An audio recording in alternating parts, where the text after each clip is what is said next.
समाज व्यवहार जगत से जुड़ा हुआ हमारा बहुत ही सुंदर विषय है, चिंता नहीं चिंतन करो। देखिए, ये ऐसा रामबाण सूत्र है जो व्यक्ति पर लागू होता है, समाज पर लागू होता है, देश पर लागू होता है और विश्व पर लागू होता है। इस ग्लोबलाइजेशन के युग के अंदर अगर यूएनओ को तरक्की करनी है तो इस चिंतन को अपना जो एक बहुत बड़ा सुंदर चिंतन मान करके इसको क्रियान्वित करनी चाहिए। देखिए, एक तो होती चिंता। चिंता कब होती है? हम कार्य नहीं करते हैं, केवल सोचते रहते हैं ये करना। हमने कोई लक्ष्य बनाया, उसकी मात्र चिंता करते हैं कि ये लक्ष्य कैसे पूरा होगा, ये बेटी की शादी कैसे पूरी होगी, ये घर का मकान कैसे बनेगा, मेरे बच्चों की शिक्षा कैसे पूरी होगी। और उसके साथ साथ में कोई अगर चुनाव लड़ता है तो मैं कैसे विजित होऊंगा। परीक्षा में बैठने वाला चिंता करता है कि मैं परीक्षा के अंदर मेरिट पे कैसे आऊंगा। इंजीनियर, डॉक्टर, सीए बनने वाला मात्र चिंतन करता रहता है कि मैं किस तरह से इंजीनियर, सीए, डॉक्टर बनूंगा। इस तरीके से जो जीवन की विधाएं हैं उसके बारे में बिना काम किए मात्र चिंता होती रहती है, और दिन की बजाय रात्रि में ये चिंता होती है कि कुछ किया नहीं, कुछ हुआ नहीं, लक्ष्य तो बना दिया तो लोगों के अंदर मेरी इंसल्ट होगी कि मैंने ये कार्य संपन्न समय से क्यों नहीं किया। तो ये सारी चिंता है। तो ये चिंता चिता से बुरी होती है और वो चिंता को करने से कोई अर्थ नहीं होता है। हमारी जो प्राण ऊर्जा है वो चिंता करने से बहुत ज्यादा खर्च होती है, और वही अगर प्राण ऊर्जा, वही विटालिटी अगर मैनेजमेंट के अंदर चिंतन में लग जाती है तो वो सार युक्त हो जाती है और खर्च भी कम होती है। देखिए, दार्शनिक दृष्टि से हम बात करें तो पुण्य और पाप दो होते हैं जो व्यक्ति जीवन में भुगतता है।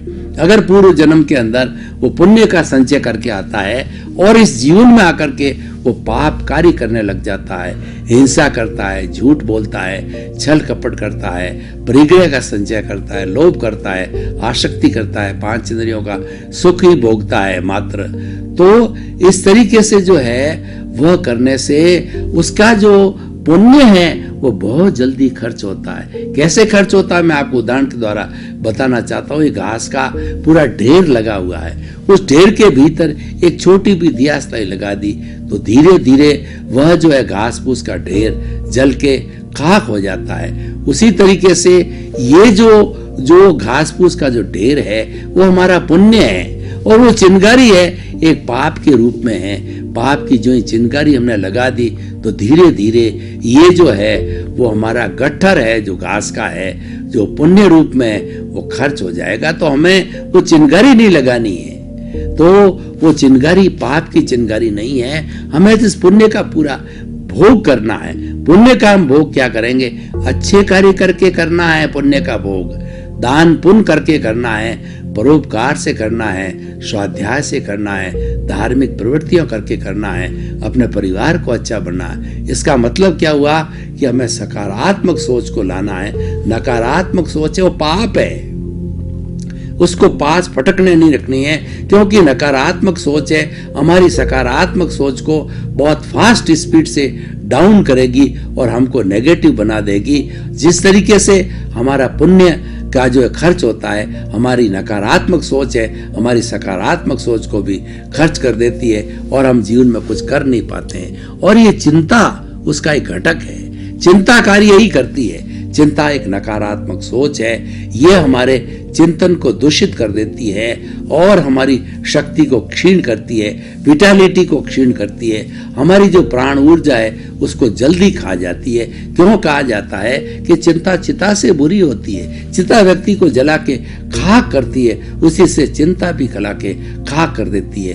कैसे चिंता? कोई व्यक्ति ने बहुत बड़ा कर्ज ले लिया और वो मात्र चिंतन करता रहता है, कर्ज कैसे उतरेगा, कहीं में उसको डाउट होता है, उसको वहम होने लग जाता है, उसको रात को सपने आते हैं बुरे बुरे, कहीं मैं दिवालिया घोषित नहीं कर रहा हूँ। भाई, आपने अच्छे कार्य के लिए, कॉज के लिए आपने जो कर्जा लिया है उस कॉज को पूरा करो।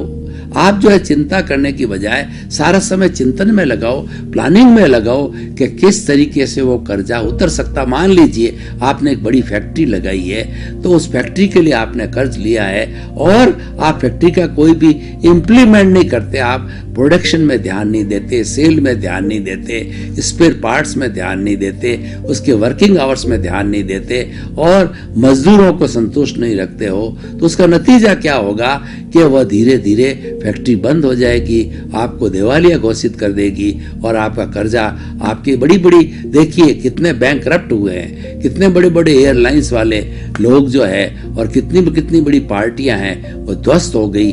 क्यों? कि वो मात्र चिंतन करते रहो, सही दिशा में उन्होंने चिंतन नहीं किया, सही दिशा में उन्होंने कार्य नहीं किया, उन्होंने अपने कर्तव्य का निर्वाह सही नहीं किया और उस कारण से केवल मात्र वो कर्तव्य का निर्वाह तो किया नहीं और अधिकार मांगते रहे। जो कर्ज का प्राप्त करना एक अधिकार है, बड़ी कंपनी बनाना एक अधिकार तो ले लिया, लेकिन कर्तव्य पे ध्यान नहीं दिया, या सिर्फ लेबर के भरोसे छोड़ दिया, मुनीम के भरोसे छोड़ दिया और उसकी तरफ जो है आपने ध्यान दिया ही नहीं। आपने जो है रोड मैप नहीं बनाया और आपने ब्लूप्रिंट नहीं बनाया, आपने जो बॉटलनेक्स क्या हुई है और उसका जो फीडबैक नहीं लिया, आपने जो क्वार्टरली, ईयरली, हाफ ईयरली जो है मीमांसा की जानी चाहिए थी, समीक्षा नहीं की है, तो ये सारा जो है नहीं करने का अर्थ किया मात्र चिंता करते रहे, आपने चिंतन नहीं किया। हमारी भारतीय संस्कृति में 3 शब्द आते हैं, चिंतन, मनन और निध्यासन। कोई भी कार्य करो, चाहे जो है आप बाह्य जगत का कार्य करो, चाहे भीतरी जगत का कार्य करो, पहले चिंतन करो कि बाहरी जगत के अंदर बहुत बड़ा आपने मान लो जो है वो चुनाव लड़ने का निर्णय लिया है, तो फिर उसके बाद चिंतन करो कि निर्णय तो मैंने ले लिया, फिर उसके बाद में किस तरह से निभाऊं, उसमें सफलता कैसे प्राप्त करूं, चिंतन मनन किया जाता है, प्लानिंग बनानी पड़ती है और हमें जो एक पेपर के ऊपर पूरा प्लान का चार्ट बना जाता है वह मनन कहलाता है।